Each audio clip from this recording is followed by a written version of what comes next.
Hello friends. तर आजपासून आपण पॉलिटीचा अभ्यास प्रिव्हियस इयरच्या क्वेश्चन पेपरमधल्या आलेल्या पॉलिटीच्या क्वेश्चन्सनुसार करणार आहोत. आणि पहिल्यांदा आपण सर्व प्रिलिम्सचे जे पेपर आहेत त्यामधले पॉलिटीचे जे काही 15च्या दरम्यान क्वेश्चन येतात आपल्याला राज्यसेवेला प्रिलिम्समध्ये, ते त्या पेपरनुसार आपण पॉलिटी सॉल्व करणार आहोत. तर पहिला पेपर आपण घेतला आहे 2019चा, मागच्या वर्षीचा प्रिलिम्सचा पेपर, ज्यामध्ये 15 पॉलिटीचे क्वेश्चन्स होते आणि त्या 15पैकी आज आपण 5 डिस्कस करणार आहोत.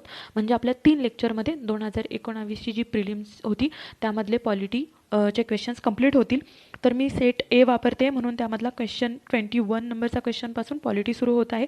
तर आजच्या लेक्चरमधलं हे आपलं पहिला क्वेश्चन असणार आहे. आज आपण 5 क्वेश्चन डिस्कस करणार आहोत. तर बघा, पहिला जो क्वेश्चन दिलेला आहे, हा जो पहिला क्वेश्चन आहे, भारतीय स्वातंत्र्य जो कायदा होता 1947चा, त्यामुळे संविधान सभेच्या स्थानामध्ये झालेल्या बदलांबाबतचं त्यांनी खालचे विधानं विचारात घ्यायला लावले आहेत. तर पहिलं विधान होतं, संविधान सभा ही पूर्ण सार्वभौम संस्था बनली. दुसरं विधान होतं, संविधान सभा ही स्वतंत्र भारताची पहिली संसद बनली. जेव्हा संविधान सभा विधिमंडळ संस्था म्हणून भरत असे तेव्हा तिच्या अध्यक्षस्थानी डॉक्टर राजेंद्र प्रसाद असत. आणि चौथं विधान आहे, संविधान सभेची सदस्य संख्या ही 389च्या तुलनेने 299पर्यंत कमी झाली होती. तर बघा, आता आपण विचारात घेऊया. पहिलं विधान नव्हतं, संविधान सभा पूर्ण सार्वभौम संस्था बनली, तर हे विधान बरोबर आहे, कारण आपण 1947ला स्वातंत्र्य झालो आणि स्वातंत्र्य म्हणजे संविधान सभा ही पूर्ण सार्वभौम संस्था बनली होती. दुसरं विधान होतं, संविधान सभा ही स्वतंत्र भारताची पहिली संसद बनली, तर हेही बरोबर होतं, कारण पहिली संसदेचं अधिवेशन कधी झालेलं होतं, ती डेट आपल्याला माहीत पाहिजे. कधी झालं होतं पहिले संसद भरल्यावर अधिवेशन? 17 नोव्हेंबरला झालं होतं. 17 नोव्हेंबर 1947ला, म्हणजे स्वातंत्र्य झालो त्याच वर्षी 17 नोव्हेंबरला आपल्याकडे पहिल्यांदा संसद म्हणून संविधान सभा भरली होती. आणि त्याचे अध्यक्ष कोण होते? तर जी व्ही मावळंकर हे अध्यक्ष होते, कायदेमंडळाचे किंवा संसदेचे अध्यक्ष. म्हणजे याच्यावरूनच आपल्याला कळतंय की हे तिसरं विधान चुकीचं आहे. डॉक्टर राजेंद्र प्रसाद हे विधिमंडळ संस्था म्हणून काम करत असताना त्याचे अध्यक्ष नसायचे, तर कोण असायचे? जी व्ही मावळंकर हे असायचे. डॉक्टर राजेंद्र प्रसाद हे संविधान सभा म्हणून काम करत असताना, घटना समिती म्हणून काम करत असतानाचे अध्यक्ष असायचे. चौथं विधान होतं की संविधान सभेची सदस्य संख्या ही 389च्या तुलनेमध्ये 299पर्यंत कमी झाली होती, तर हेही विधान बरोबर आहे. म्हणून आपलं आन्सर काय येतं? तर विधान अ, ब आणि ड हे बरोबर आहे, क मात्र चूक आहे. म्हणून पर्याय क्रमांक 3 हे आपलं ह्या क्वेश्चनचं आन्सर येतं. तर आपलं हे जे चौथं विधान होतं, संविधान सभेची सदस्य संख्या 389च्या तुलनेत 299पर्यंत कमी झाली, तर त्याबद्दलची थोडी माहिती आपण बघूया. तर बघा, पहिली सदस्य संख्या म्हणजे आपला स्वातंत्र्याचा कायदा येण्याआधी किंवा पाकिस्तान विभक्त होण्याआधी किती सदस्य संख्या होती? 389 सदस्य संख्या होती आपली.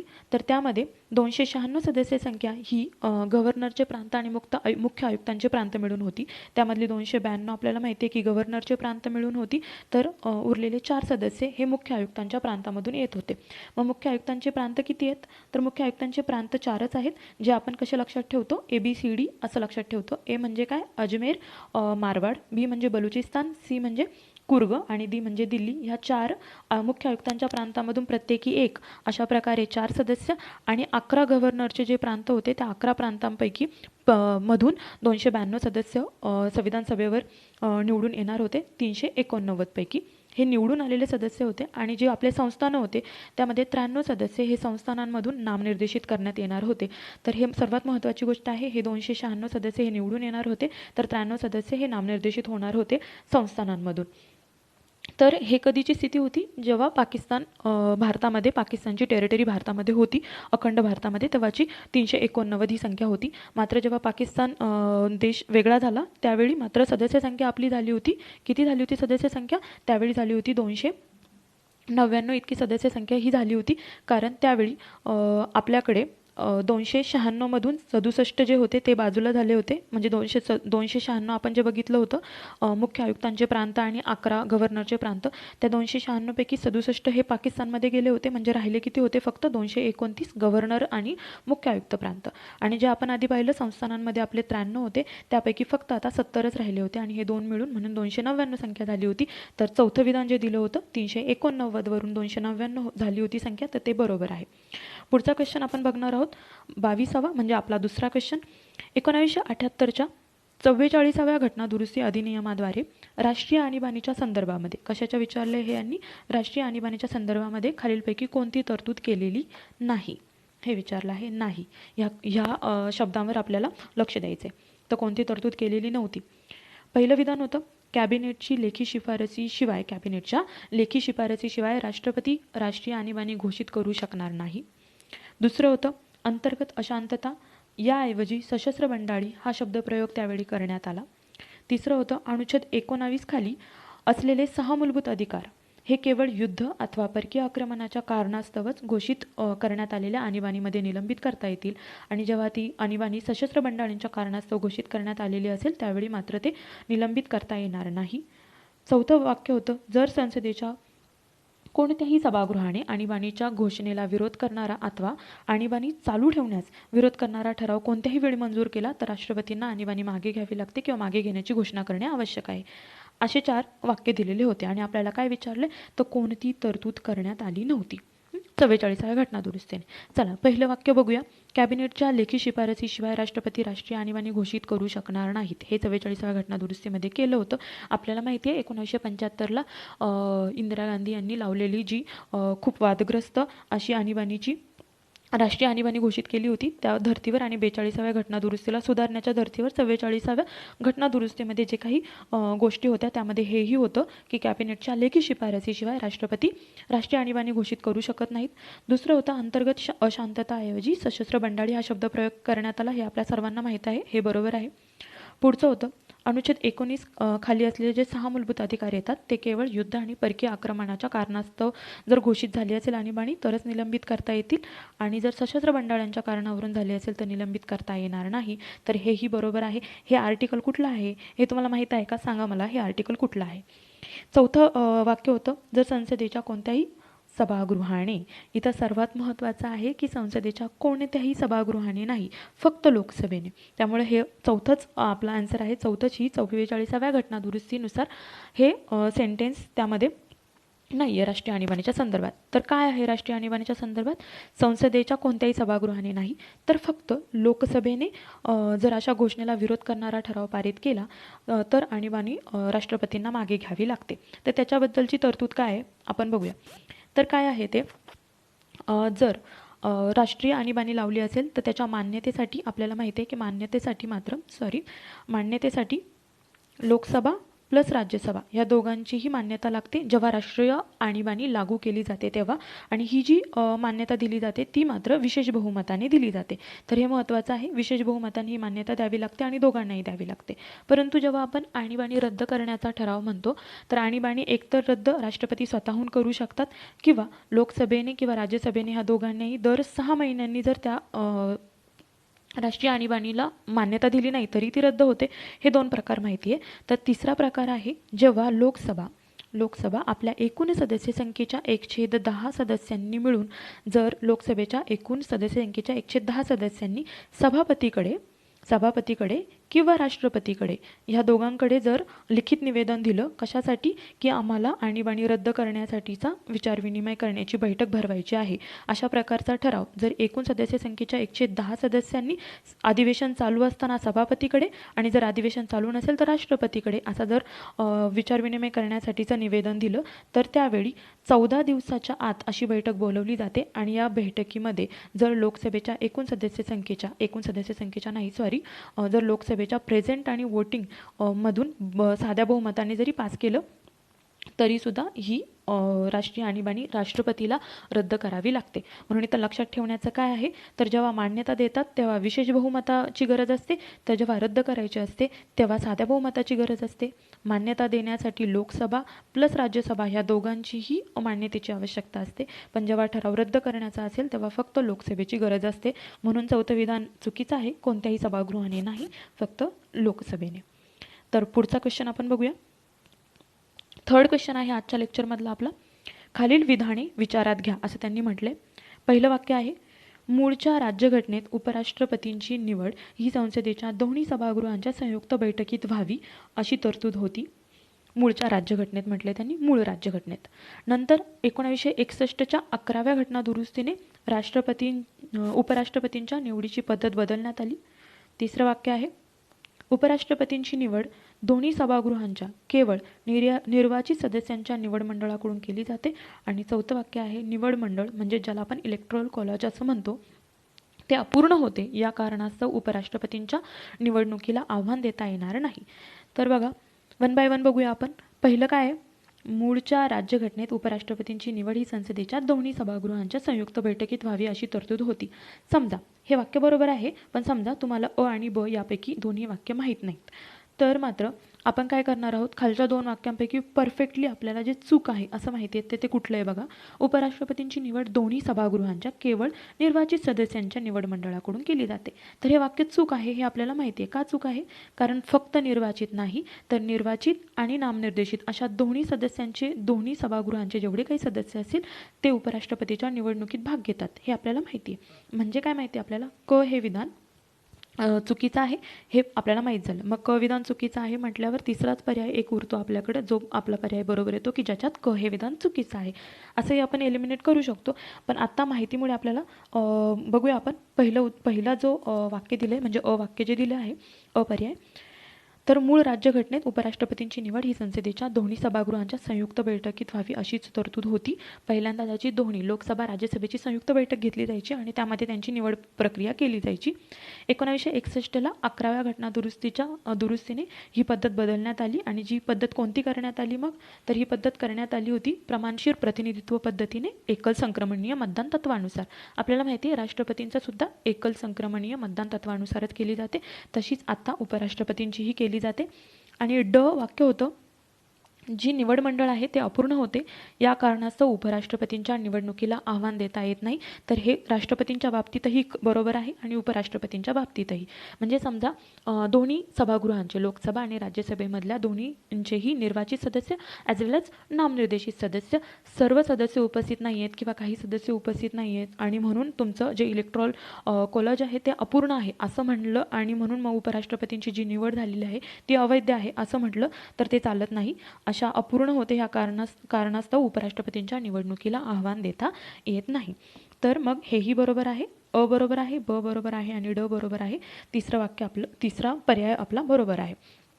तर बघा, हे जे आहे 61वी घटना दुरुस्ती 1911, तर त्याबद्दलची आपण थोडी माहिती घेऊया. तर आत्ता मात्र उपराष्ट्रपतींची निवडणूक कशानुसार होते आपल्याला माहिती आहे, प्रमाणशीर प्रतिनिधित्व पद्धतीने एकल संक्रमणीय मतदान तत्वानुसार होते. मग ते कधीपर्यंत होत होती बघा, आपले जेव्हा पहिले उपराष्ट्रपती निवडले गेले. कधी पहिले उपराष्ट्रपती निवडले गेले? आपले 1952ला पहिले उपराष्ट्रपती निवडले गेले होते. कधीपर्यंत? 57पर्यंत. आणि दुसरी टर्म काय होती? 57पासून ते 62पर्यंत, 5 वर्षाची. या दोन्ही टर्मच्या वेळी आपल्याला माहिती आहे डॉक्टर एस राधाकृष्णन हे आपले उपराष्ट्रपती होते. मग बघा, दोन्ही वेळी एकच उपराष्ट्रपती होते, एस राधाकृष्णन. तर ह्या दोन्ही वेळी एस राधाकृष्णन यांची निवड कशी झाली असेल बरं? संयुक्त बैठकीत झाली असणार. कारण संयुक्त बैठकीत निवड होण्याची जी तरतूद होती ती आपण कधी बदलली होती? 1961च्या घटना दुरुस्तीत, कॉन्स्टिट्युशनल अमेंडमेंटमध्ये आपण बदलली होती 1961च्या. म्हणजे ते ह्या दोन्ही वेळी 52 आणि 57ला झालेली जी निवडणूक होती उपराष्ट्रपतींची, म्हणजेच डॉक्टर एस राधाकृष्णन यांची, ती मात्र संयुक्त बैठकीत झाली होती. मग संयुक्त बैठक नंतर 61व्या घटना दुरुस्तीनुसार बदलून जी काही आपण उपराष्ट्रपतींची निवड करण्याची पद्धत अवलंबली होती, त्यानुसार 62ला निवड झालेले जे 67पर्यंत राहिले होते ते कुठले होते? झाकीर हुसेन. तर या झाकीर हुसेन यांची निवड ही पहिल्यांदा झाली होती 62मध्ये. आणि त्यावेळीच पहिल्यांदा आपण संयुक्त बैठकीत न करता प्रत्येक सभागृहामध्ये मतदान घेऊन त्यांची निवड झाली होती एकल संक्रमणीय मतदान तत्वानुसार. असे कुठले पहिले उपराष्ट्रपती होते? झाकीर हुसेन हे होते. आणि संयुक्त बैठकीत निवड होणारे कुठले होते? दोन्ही टर्म एस राधाकृष्णन यांच्या दोन्ही टर्म त्यांच्याच होत्या, म्हणजे संयुक्त बैठकीत निवड झालेली होती. तर आपल्याला इथं महत्त्वाची गोष्ट अजून काय लक्षात घेण्यासाठी, आपल्याला हा क्वेश्चन पूर्णपणे उपराष्ट्रपतींवर विचारण्यात आला होता. उपराष्ट्रपतींच्याबद्दल अजून एक माहिती आपल्याला माहीत पाहिजे की उपराष्ट्रपतींना पदावरून काढण्यासाठी किंवा दूर करण्यासाठी कोणतंही कारण हे राज्यघटनेत दिलं गेलेलं नाही आहे. कारण दिलं नाही आहे राज्यघटनेत. मग राष्ट्रपतींना राज्यघटनेचा भंग या कारणावरून आपण त्यांच्यावर महाभियोग चालू शकतो.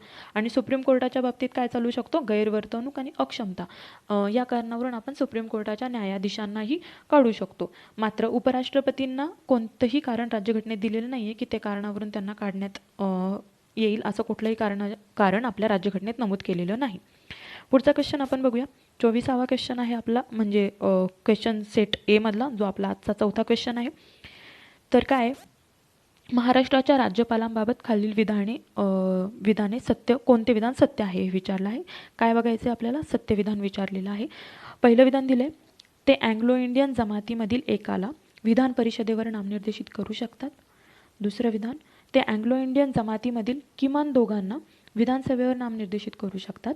तिसरं विधान, त्यांना राज्यघटनेच्या अनुच्छेद 371(2) अन्वये विशेष जबाबदारी प्रदान करण्यात आली आहे.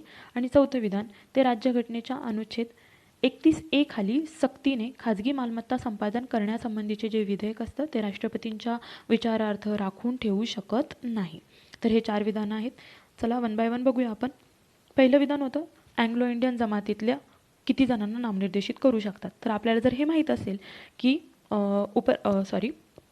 राज्यपाल हे एका अँग्लो इंडियन समाजाच्या व्यक्तीला विधानसभेवर नामनिर्देशित करू शकतात. कुठे करू शकतात? विधानसभेवर नामनिर्देशित करू शकतात एका व्यक्तीला, एका अँग्लो इंडियनला. म्हणून त्यावरूनच आपल्याला कळतं की पहिले दोन्ही वाक्य चुकीचे आहेत. कारण एका व्यक्तीला विधान परिषदेवर नामनिर्देशित करण्याबद्दल पहिल्यांदा म्हटले तर तेही चुकीचे, आणि खाली म्हटले की दोघांना विधानसभेवर, तर तेही चुकीचे. कारण बरोबर काय आहे? विधानसभेवरच करतात एका व्यक्तीला. तर पहिले दोन्ही आपले चुकीचे झालेले आहेत. मग तिसरं वाक्य बघूया आपण. तिसरं दिलं आहे की त्यांना राज्यघटनेच्या अनुच्छेद 371(2) अन्वये विशेष जबाबदारी प्रदान करण्यात आलेली आहे. तर हे वाक्य बरोबर आहे. कारण 371 मध्ये आपल्याला माहिती आहे राज्यांसंबंधीच्या विशेष तरतुदी आहे. जसं की आपल्याला माहिती आहे 371(a) नुसार नागालँड आहे, 371(b) नुसार आसाम आहे. या प्रकारे 371चा जो 2 कलम आहे त्यामध्ये राष्ट्रपती महाराष्ट्र आणि गुजरात या राज्यांच्या राज्यपालांना विशेष जबाबदारी प्रदान करतात. ते बघूया आपण कशाबद्दल करते. पण आधी आपण चौथं विधान बघूया. ते दिले की राज्यघटनेच्या अनुच्छेद 31(a) खाली सक्तीने खाजगी मालमत्ता संपादन करण्यासंबंधीचं जे विधेयक आहे ते राष्ट्रपतींच्या विचारार्थ राखून ठेवू शकत नाही. हे चुकीचं आहे. राज्यपाल असं विधेयक राष्ट्रपतींच्या विचारार्थ राखून ठेवू शकतं. तर हे विधान 3 आणि 4 बद्दल अधिक माहिती घेऊया आपण. पहिलं आहे 371(2) बद्दलचं बोललेलं. तर क्वेश्चनमध्येच विचारले की महाराष्ट्राच्या राज्यपालांना, आणि म्हणून ते विधान 3 बरोबर येते. कारण का? 371 आपल्या राज्यघटनेचा आर्टिकल 371(2) मध्ये 2च राज्यपालांना विशेष अधिकार आहेत. एक म्हणजे गुजरातच्या राज्यपालांना आणि दुसरं म्हणजे महाराष्ट्राच्या राज्यपालांना हे अधिकार आहेत. तर हे दोन्ही अधिकार गुजरातचे राज्यपाल आणि महाराष्ट्राच्या राज्यपालांना कोण देतं? तर आपले प्रेसिडेंट, राष्ट्रपती ह्या दोन्ही राज्यपालांना तो अधिकार देतात. काय अधिकार आहे तो? 371(2)चा अधिकार आहे महाराष्ट्राबद्दलचा. महाराष्ट्राच्या राज्यपालांना विदर्भ, मराठवाडा आणि उर्वरित महाराष्ट्रासाठी स्वतंत्र काय म्हणतो आपण त्याला, डेव्हलपमेंट बोर्ड स्थापन करण्याचा अधिकार आहे. तर गुजरातच्या राज्यपालांना काय अधिकार आहे? सौराष्ट्र, कच्छ आणि उर्वरित गुजरातसाठी डेव्हलपमेंट बोर्ड स्थापन करण्याचा त्यांना अधिकार दिला जातो 371(2) नुसार. फक्त ह्याच 2 राज्यांच्या याला आहे. म्हणून तो क्वेश्चनमध्ये वरती महाराष्ट्राचे राज्यपाल म्हटलेलं असल्यामुळे आपण त्याला तिसऱ्या सेंटेन्सला बरोबर म्हणू शकलो. पुढचं आपल्याला विचारलं होतं, बघूया आपण, रिटर्न जाऊन बघूया. तर काय होतं? तिसरं काय होतं राज्यघटनेमध्ये 371(2), तर ते आपण आत्ताच बघितले. आणि नंतर काय होतं? चौथं 31(a) नुसार विचारार्थ राखून ठेवू शकतो की नाही. तर बघा, राज्यपालांच्या बाबतीमध्ये काही एक विधेयक आहे जे राज्यपालांकडे जर संमतीसाठी विधानसभेने पाठवलं तर ते त्यांना कंपल्सरी राष्ट्रपतींच्या मान्यतेसाठी राखून ठेवावं लागतं. आणि ते कुठलं विधेयक आहे? ते विधेयक आहे हायकोर्टाचं जे जर स्थान धोक्यात असणारे एखादं विधेयक एखाद्या राज्याच्या विधानसभेने पास केलं आणि ते राज्यपालांच्या संमतीसाठी पाठवलं तर राज्यपालांवर हे बंधनकारक आहे की असं विधेयक त्यांना राष्ट्रपतीकडे, प्रेसिडेंटकडे वरती पाठवावंच लागतं. हे कंपल्सरी आहे. पण असे काही विधेयक आहेत की जे राज्यपाल राष्ट्रपतींच्या विचारासाठी राखून ठेवू शकतात. आणि त्यामध्येच आपला जो चौथा ऑप्शन होता, आर्टिकल 31(a) अंतर्गत जर मालमत्तेच्या सक्तीने अधिग्रहण करणारा एखादा कायदा किंवा कायदा काढला असेल विधानसभेने तर असं विधेयक मात्र ते राष्ट्रपतीसाठी राखून ठेवू शकतात. बंधनकारक नाही आहे पण ठेवू शकतात. मग अजून कुठले विधेयक आहेत जे राज्यपाल राष्ट्रपतीच्या विचारासाठी राखून ठेवू शकतात? तर त्यामध्ये आहे जर एखाद्या घटनेची तरतुदीबद्दलचं किंवा तरतुदीच्या विरुद्ध असणारं घटनेच्या तरतुदीच्या विरुद्ध असणारं एखादं विधेयक असेल ते राखून ठेवू शकतात. दुसरं होतं DPSPच्या विरुद्ध असणारं जर एखादं विधेयक असेल तर तेही ते राखून ठेवू शकतात. देशहिताच्या विरुद्ध असेल तेही ते राखून ठेवू शकतात. गंभीर महत्त्वाच्या प्रश्नांसंबंधीचं एखादं विधेयक असेल तेही राष्ट्रपतींच्या संमतीसाठी राखून ठेवू शकतात. आणि आत्ता आपण बघितलं आर्टिकल 31A अंतर्गत जर सक्तीने मालमत्तेचं अधिग्रहण करण्याचं विधेयक असेल तर तेही राखून ठेवू शकतात. तर हे जे काही सर्व विधेयके बघितले आपण ते राखून ठेवू शकतात असं म्हटले. आणि कंपल्सरी बंधनकारक कुठलं तर हायकोर्टाचं स्थान धोक्यात असणारं जर एखादं विधेयक असेल तर ते कंपल्सरी बंधनकारकरित्या राज्यपालांना राष्ट्रपतीच्या मान्यतेसाठी राखून ठेवावं लागतं. तर त्यामुळे आपण जे बघितले आपला जो हा क्वेश्चन होता चौथं हे रॉंग आले कारण इथं ठेवू शकत नाहीत असं म्हटलं होतं. तर पुढचं आपण बघणार आहोत आजचा लास्ट क्वेश्चन, कारण आज आपण 5च क्वेश्चन घेणार आहोत. तर 25वा क्वेश्चन होता जो आपला आजचा पाचवा क्वेश्चन आहे. पहिली दिलं होतं त्यांनी 11 डिसेंबर 1946ला जवाहरलाल नेहरूंनी संविधान सभेत उद्दिष्टांचा ठराव मांडला. पुढचं होतं 29 ऑगस्ट 1947ला मसुदा समितीची स्थापना झाली. 26 नोव्हेंबर 1949ला भारतीय जनतेने संविधान स्वीकृत आणि अधिनियमित करून स्वतःप्रत अर्पण केलं. आणि चौथं होतं 24 जानेवारी 1950ला संविधान सभेच्या सदस्यांनी अंतिमतः संविधानावर स्वाक्षऱ्या केल्या. तर काय विचारले त्यांनी, कोणती बाब जुळत नाही असं विचारले, म्हणजे थोडक्यात रॉंग चुकीचं विचारलेलं आहे. तर आपल्याला माहिती आहे की पहिलंच चुकीचं आहे. कारण का तर चला बघूया आपण पहिलंच का चुकीचं आहे. बघा संविधान सभेची पहिली बैठक किंवा काय म्हणतो आपण त्याला पहिलं अधिवेशन कधी भरलं होतं 9 डिसेंबरला भरलं होतं. ज्यावेळी आपल्याला माहिती आहे की सच्चिदानंद सिन्हा यांना आपण हंगामी अध्यक्ष म्हणून निवडलं होतं 9 डिसेंबरच्या पहिल्या बैठकीमध्ये. कुठे झाली होती 9 डिसेंबरची पहिली बैठक? ती झाली होती दिल्लीच्या सेंट्रल हॉलमध्ये झाली होती. 11 वाजता ती भरली होती. हेही आपल्याकडं विचारू शकतात म्हणून आपण फक्त बघून घेऊया. 11 वाजता ती भरली होती, 11 सकाळच्या. आणि सोमवार होता त्या दिवशी. हे झालं 9 डिसेंबरच्या वेळी. तर 9 डिसेंबरला पहिली बैठक झाली होती अधिवेशनाची. मग 11 डिसेंबरला काय झालं होतं तर 11 डिसेंबरला आपण जे आपले अध्यक्ष होते डॉक्टर राजेंद्र प्रसाद, उपाध्यक्ष होते HC मुखर्जी आणि आपल्या राज्यघटनेचे सल्लागार होते BN राव यांची निवड केली होती आपण 11 डिसेंबरला. आणि जवाहरलाल नेहरूंनी सभेत उद्दिष्टांचा ठराव कधी मांडला होता तर ती तारीख होती 13 डिसेंबर. त्यामुळे पहिलंच जोडी चुकीची आहे. जवाहरलाल नेहरूने संविधान सभेमध्ये उद्दिष्टांचा ठराव कधी मांडला होता तर 13 डिसेंबरला मांडला होता.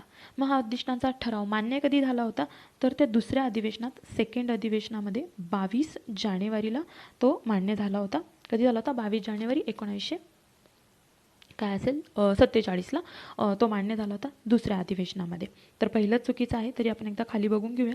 29 ऑगस्ट 1947ला मसुदा समितीची स्थापना झाली होती. हे माहिती आपल्याला डॉक्टर बाबासाहेब आंबेडकर यांच्या अध्यक्षतेखाली. 26 नोव्हेंबर 1949ला भारतीय जनतेने संविधान स्वीकृत आणि अधिनियमित करून स्वतःप्रत अर्पण केलं. आपल्याला माहिती आहे आपल्या प्रिॲम्बलमध्येच ही डेट मेन्शन केलेली आहे 26 नोव्हेंबर. 24 जानेवारी 1950ला संविधान सभेच्या सदस्यांनी अंतिमतः संविधानावर स्वाक्षऱ्या केल्या. आणि म्हणून हे बरोबर आहे.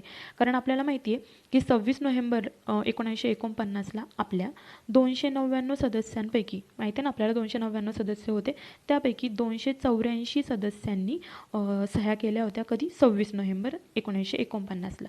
उरलेल्या 15 सदस्यांनी सह्या कधी केल्या होत्या? 24 जानेवारी 1950ला उरलेल्या 15 सदस्यांनी सह्या केल्या होत्या. आणि म्हणून हा शब्द आहे अंतिमतः संविधानावर स्वाक्षऱ्या केल्या होत्या. तर हेही वाक्य बरोबर आहे किंवा ही जोडी बरोबर आहे. म्हणून आपलं 25वाचं आन्सर काय आहे चुकीच्याचं तर 1 हे आन्सर आहे. तर आजच्या लेक्चरमध्ये आपण 5 क्वेश्चन्स बघितले. नेक्स्ट लेक्चरमध्ये 5 आणि त्याच्या पुढच्या लेक्चरमध्ये 5 असं 15 क्वेश्चन्स म्हणजे आपला प्रिलिमचा पॉलिटीसाठीचा 2019चा पेपर संपून जाईल. तर भेटूया आपण पुढच्या लेक्चरमध्ये. Bye bye.